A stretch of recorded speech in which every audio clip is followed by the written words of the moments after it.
Yes, there we go. Hey, Paris, thanks so much for joining us today on this recorded Zoom session. We're so glad that you were able to join us to hear a little bit more about digital citizenship and confidentiality. All right. So I'm joined today by JC Palmer, and she is a tech integrationist here. JC, you want to say a few words? Yes, hello. Thanks, Steph, for inviting me. And hello, Paras. It's fun to be back with all of you with another tech topic. So I look forward to sharing some digital citizenship ideas today. I moved our little control panel bar so that you could see our emails on here. I think you all know me, Steph Lundgren. We've been together lots of times. And I love the days when I get to work with Paris.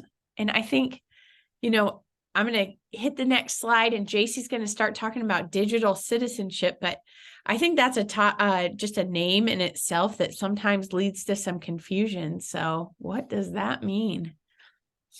Yes, thank you. And thanks for pointing that out, that digital citizenship is really just about who we are online or in any of the platforms, social media it may be, or it might be some of the work that we help our students do online, and just how we can be good citizens in the digital world as well. So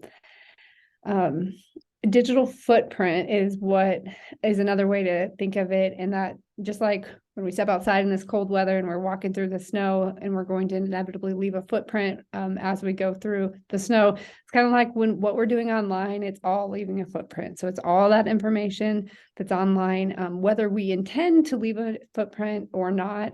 There's a lot of information that gets stored in the interwebs about our activity online. And so knowing how to carefully and appropriately navigate the digital world, I think, is our first step, especially when we're working with young people and helping them navigate the digital world. So Yeah, I've made a personal decision that everything I post will be positive. Just great. because of that digital footprint. You can't ever get rid of it. Somebody could screenshot it, somebody, whatever. So the minute that I'm tempted to vent on Facebook or somewhere like that, I stop myself and say, what I'm about to put out there is not more beautiful than the silence. So I love it's it. not going there. That's great. Yeah. And before you go on, that Uh-huh. kind of reminds me of an analogy I heard about how when we help students learn to drive, or like our kids are learning to drive, we first start with like a school permit or a learner's permit, and we help them practice some of the skills before we just give them a car and say, here, go have fun. And so that's kind of like what we need to be thinking about when we have these computers or phones or any of the internet sites and all the tech that is inevitably and a great part of our life nowadays. It's like we want to help guide and help them with that quote, quote, learner's permit, and help them practice some good practices online, so that when they are able to be turned loose and freely navigating sites or making decisions on what to do online, they're prepared to make good choices, just like they'd be a good driver, is a hope and intent. Yeah. So. And just to model it too, right? Like we're going to help them learn that through the things that they do at school, but also we don't want them turning around and seeing the things we do at night or say at night and have it be a real contradiction, right? That's a great point. Yes. Yes. So let's get into thinking about what our story does tell about us. So if we were to think about all of our own personal social media accounts, or the emails we've sent, or the podcasts we've listened to, or the YouTube videos we've watched, or anything that we're doing in the digital world is part of our digital footprint.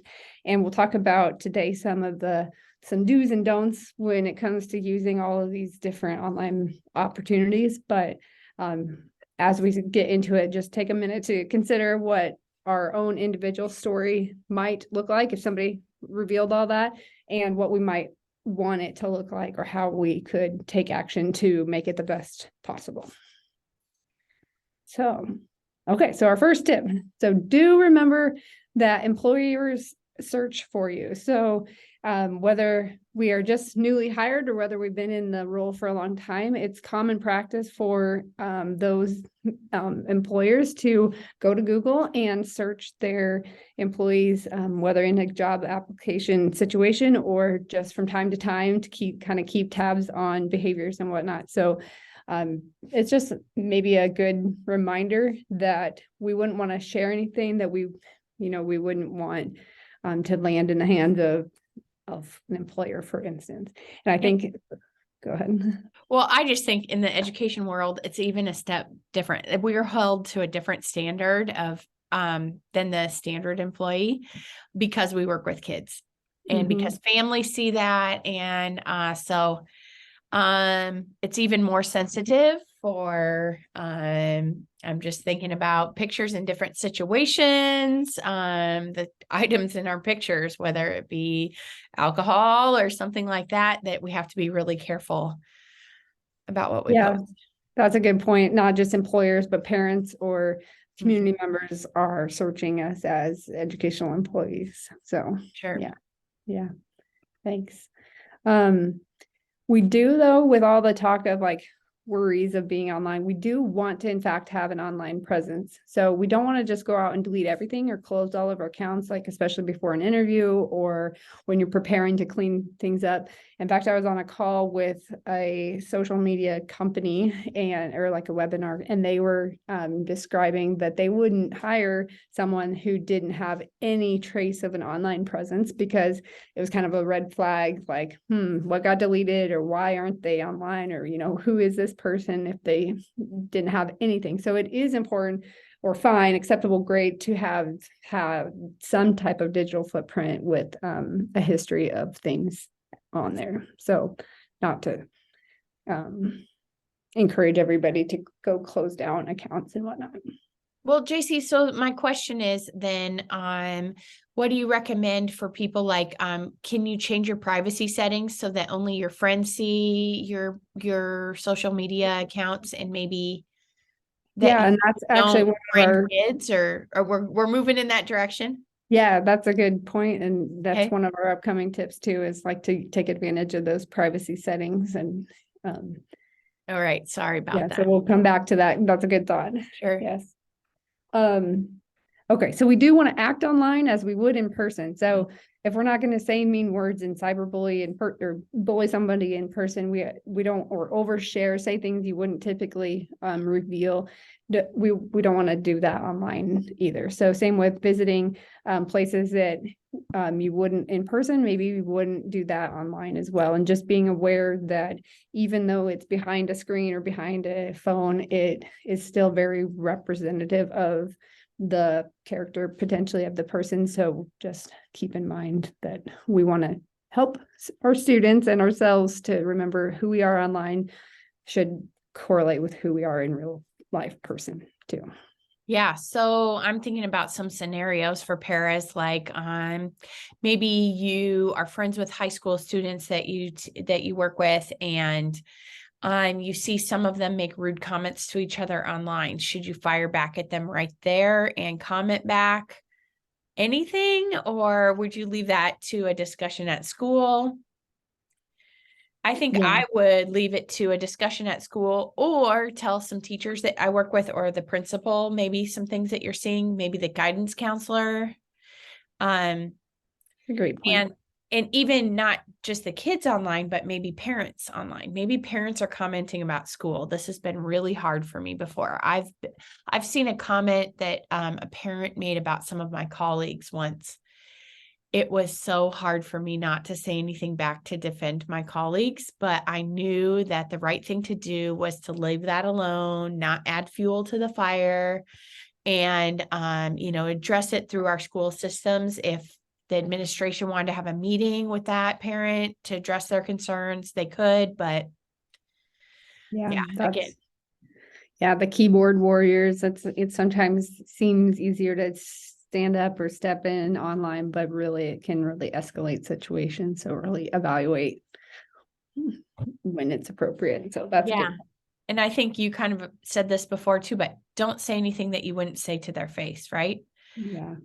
And use the kind of professional language that we would use to someone who's standing in our school with us. Yes, that's great. And that is along the lines of the same concept here, post high quality content. So profanity, nudity, or content that represents somebody that you wouldn't want to be, avoid that. So that's not, in a sense, like our online digital life is, even when we do have certain privacy settings adjusted, it can become so public so quickly. So just be really aware of how we and what we share online. So I think that's a good tip for all of us, but also, these are tips for us to follow, but also for us to teach kids about. Yes. And wow, I think this is something that we really have to teach our kids, in the, Snapchat, and that those pictures disappear. Somebody can screenshot that really quickly and have a record of it. So I think Yes, in fact, another I one. heard I Please, heard a yeah.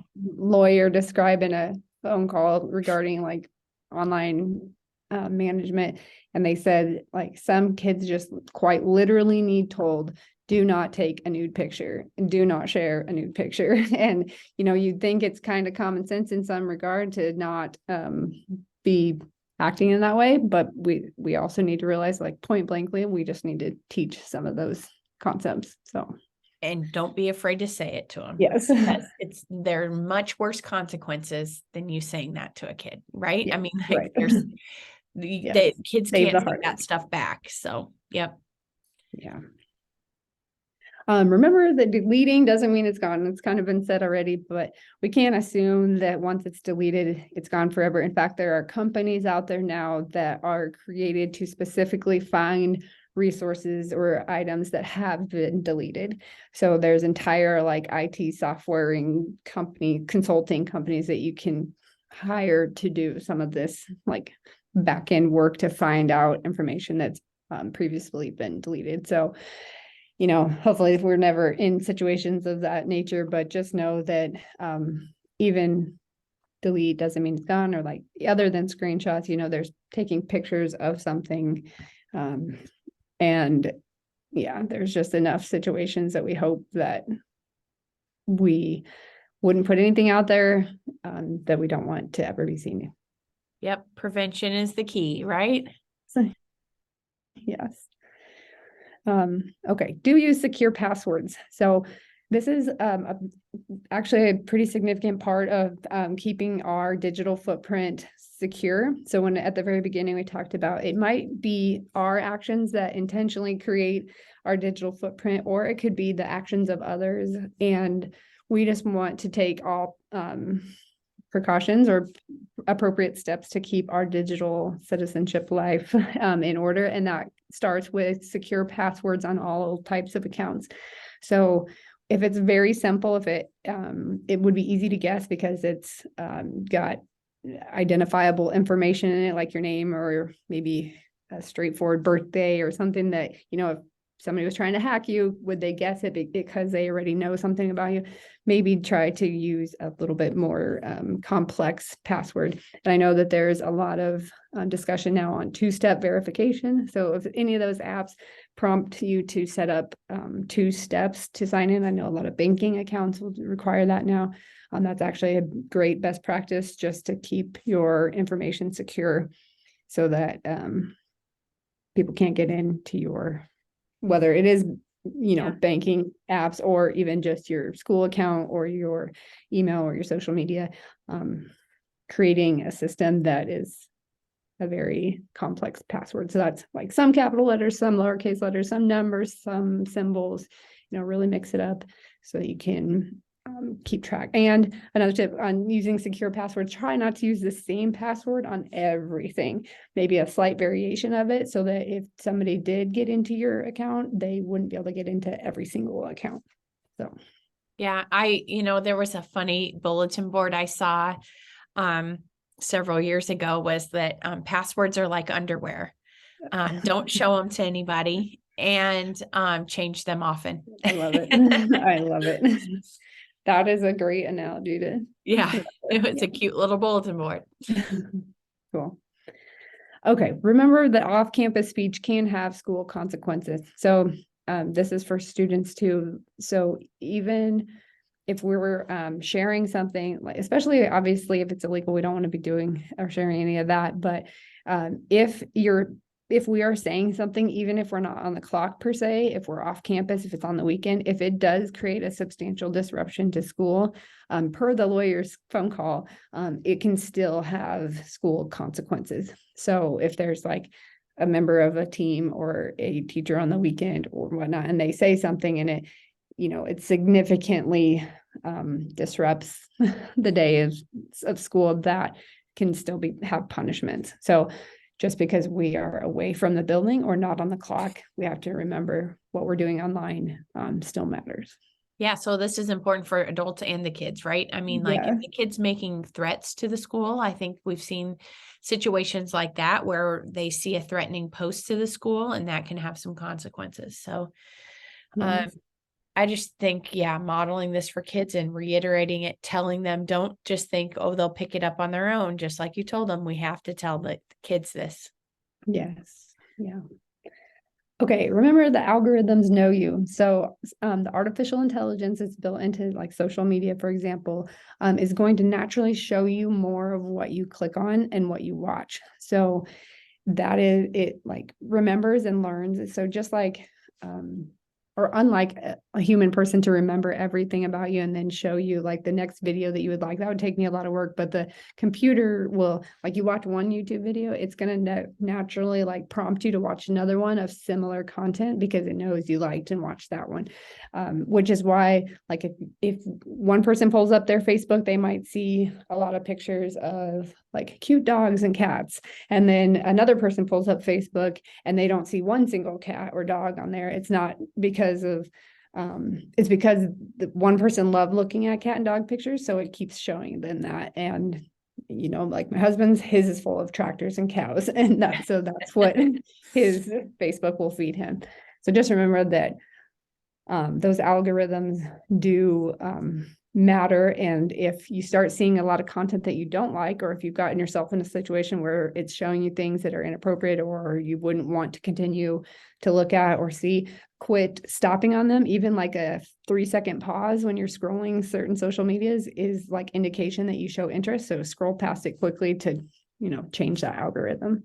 And this is what you search for on Google, right? True. Yeah. And that's why it's like, oh, the computer's always listening to me, right? That because these ads pop up after you've been looking at stuff like that. So you really have to think about your device too. And if you have a school device, yes, you need to be careful sites you go to, what gets searched, because that can go be searched and they can look through your cache and things like that and see where you've been.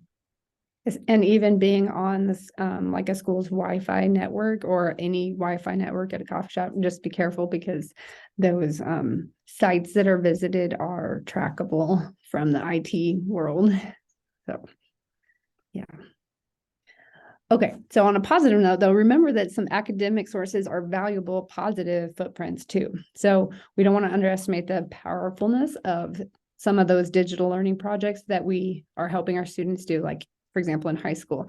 So a lot of things we're talking about have been social media, but when we are creating, say, a Google slideshow or a Canva flyer, or we're putting together a website for a class, or we are creating like a digital paper online, those are all great, valuable digital footprint resources for us to have. So digital footprint and digital citizenship can kind of come along with the horror stories, but it's also good to remember that like there's a lot of good that's happening online and a lot of ways to demonstrate all the good that we have to offer through like academic projects.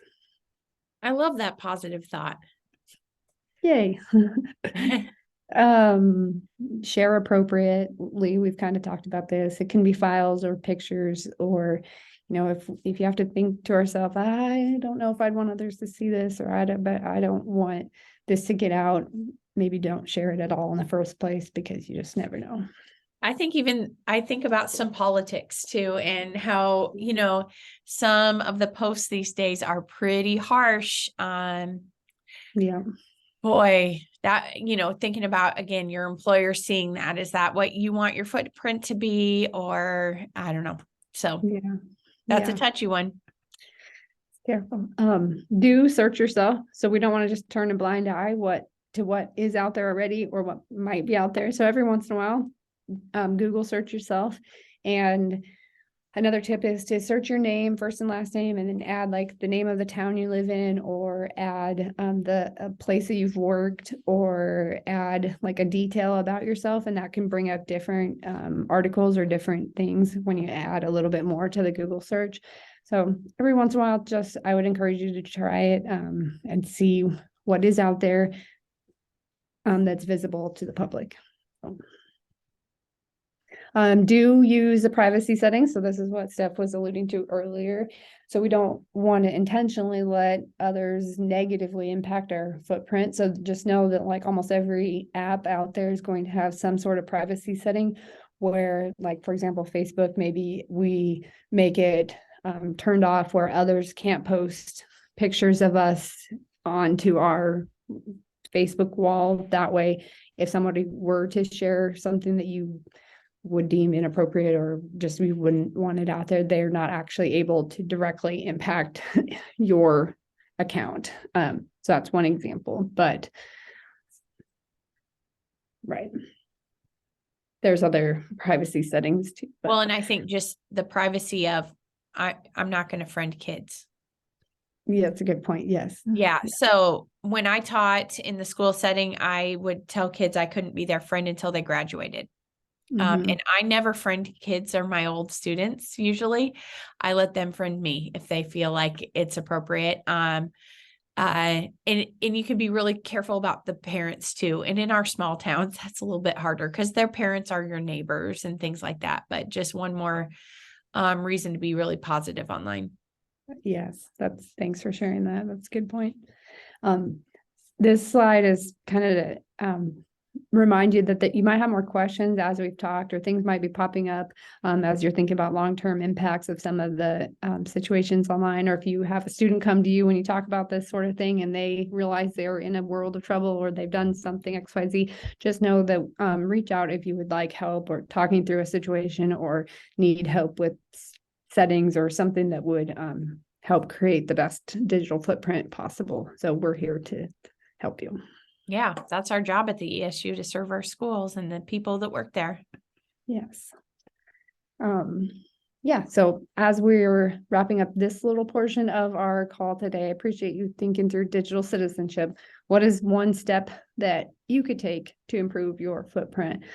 We talked about, passwords and sharing and some of the settings and just best practices when we are working with students and when we're online or academically. So I would invite you to consider like, okay, what's one thing I do need to do better on, and keep that in mind going forward. Great. You're welcome to reach out to us anytime, like we just said, but we're going to jump out to this Common Sense Media website. So this is a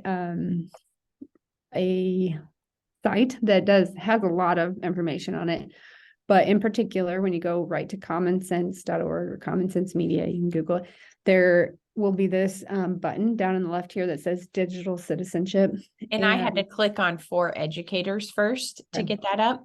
But as parents, there's so many great resources here. So I'll click on digital citizenship though. Yeah, thanks. This site, just to briefly scratch the surface on what some of it has.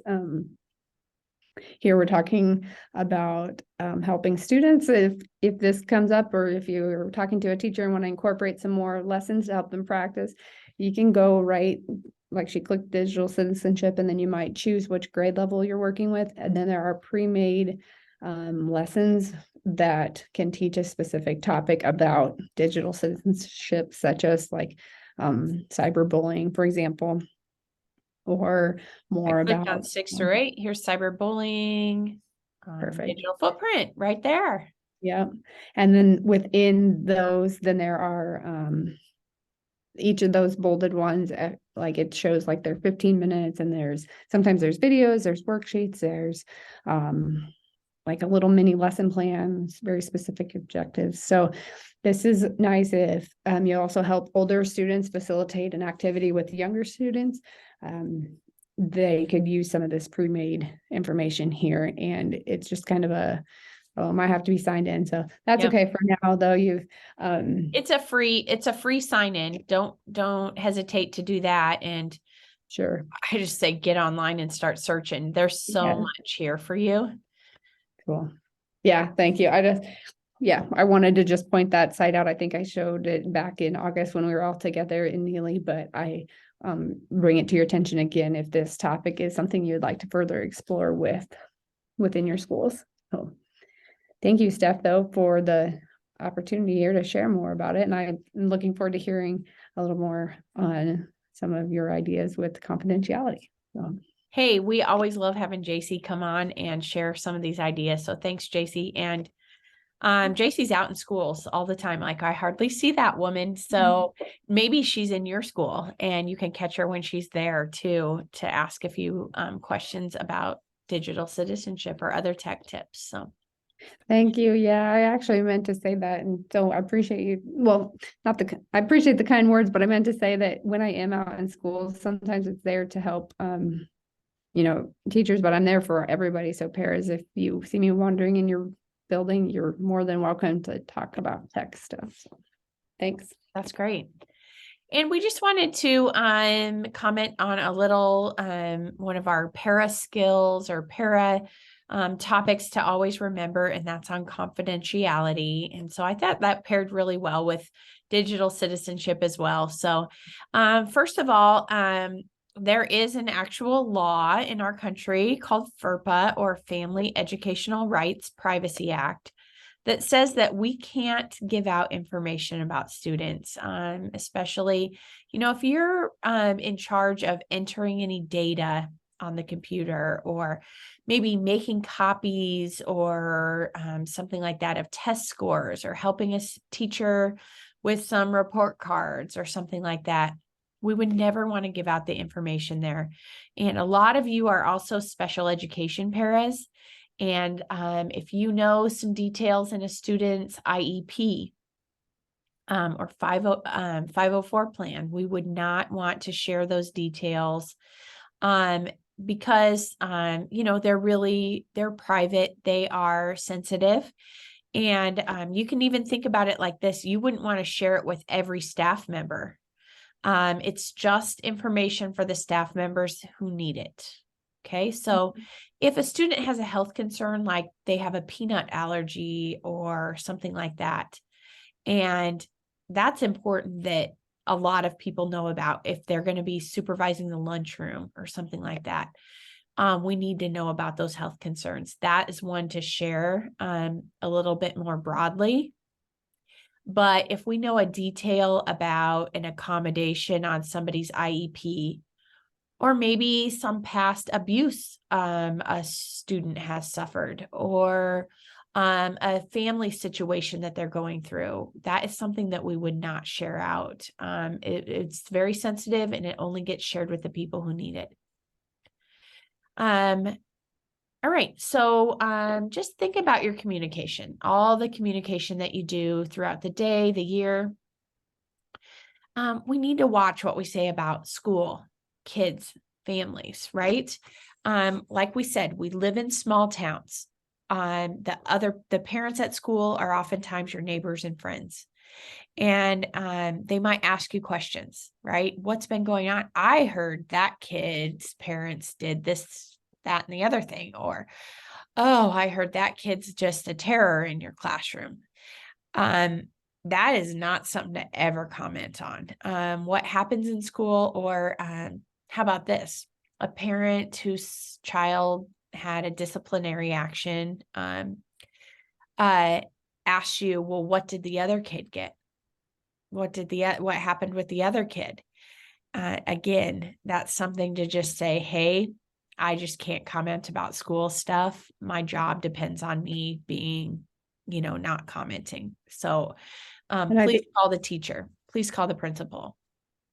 Yeah, I think having your go-to phrase ready in those situations, because you can't always predict when somebody's going to approach you with those type of questions. So just have a phrase in mind when you get approached with an inappropriate question, like what's your go-to phrase, like you just said, stuff like that. Oh, that's Yeah. something I just really can't talk about. Yeah. Or feel free to call the school for more information. Or yeah, And just it's have your hardest to say that to your good friends. You know right. what I mean? It is. But they'll understand if they're your good friends, they'll understand. But I think just like we tell teenagers, blame it on the parents, right? Blame my parents won't let me do that. Oh, my parents will kill me. That kind of thing. Just the same way. Oh, we've been told at school we can't comment. I'm gonna need you to ask a teacher about that. Yeah. Um, yeah, I think that communication too, when we start to think about some of those really scary situations like school safety, people start talking, right? And they're concerned, they're scared. Parents are scared, or community members are scared when they hear that there's been a threat to a school or something. It is best that you let all communication about those situations come directly from the office, and just say, you know, really, the principal's informing the public on that, and that's where we'll leave it. Or, we've gone through lots of scenarios in the past trainings with paras, but those are some of the things that I think pop up that, we just have to take ourselves out of it. And, each of you might have kids at school, but if you're a school employee, you have to wear that hat and not the parent hat, when you communicate with the public. That's a good point. Even situations like if a child has lice, we would never reveal who, or, we say things like it's been found in a classroom, and, you're encouraged to check your child. Your child has been checked at home, that kind of thing, but we would never reveal a name on that. Okay, but then online. So JC talked about this a lot, but just keep it positive. Don't talk about details at school. I think about those comments, even like, we all have to vent sometimes, but if you comment, oh, it's been a day, the kids were absolutely crazy at school. I'm counting down the days till summer break. That just doesn't shine the school in a positive light. It's best to not say that. If you can, not say that it was a terrible day. But say something positive too, like, wow, evening's here and I'm so happy to be in my calm home. Whatever it may be. Turn it around, flip that thought. We've played that game at summer training, flip that thought. So Because in a way, we really are like ambassadors of the school, or we're here to, support each other, and we want to create an environment that's safe. And part of being safe is knowing that we can rest easy with what happens in the building. So yeah, creating that like trust amongst everyone that we can rely on each other to only communicate appropriately, whether in person or online. Yeah. And I think we mentioned that whole, don't get involved in the banter that goes back and forth online sometimes. And sometimes that's in a protective nature of the school. Like you see someone bash the school, and so you want to support them. That's not how it happened. It happened like this. Well, now we've just given away some of those details that just shouldn't be shared out. So yeah. Blame it on your principal, blame it on the teachers, right? Send it right to them, and they'll be happy to handle that for you as paras. So, yes. All right. And just remember, all of our resources are always available online. So it's bit.ly/paras of ESU8. That's a shortener that gets you there a little bit easier. If you ever have trouble getting there through that shortener at school, just let me know. I can send you a longer link to get there as well. It's available on our ESU8 page. So, yeah, so you can click on this training there and watch this video. You probably got there today to see it through this link, but We have all of our past trainings stored there as well. So if you're a newer para and you haven't been here in the past 6 years that we've been doing these trainings, you could go look for another topic that maybe is coming up and is really pertinent to you right now.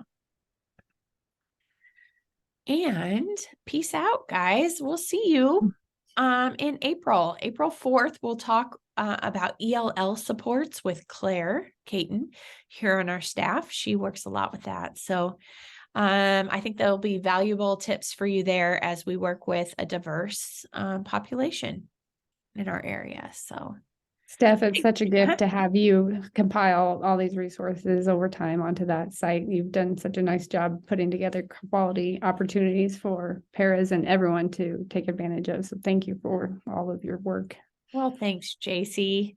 And I get by with a little help from my friends. So thanks to everybody willing to join in and share topics. Paras, that's just another reminder too. If you ever have something you want to know more about, shoot it my way. And I'd love to hit that topic through the months or in August. All righty. So thank you so much. Paras, you make school a better place. You make it successful. You make kids successful. And I know as a teacher, I never would have gotten by without you. So keep doing what you're doing and loving those kids. And thanks so much. Thanks to Canva for this nice little design too. So we'll see you all next time.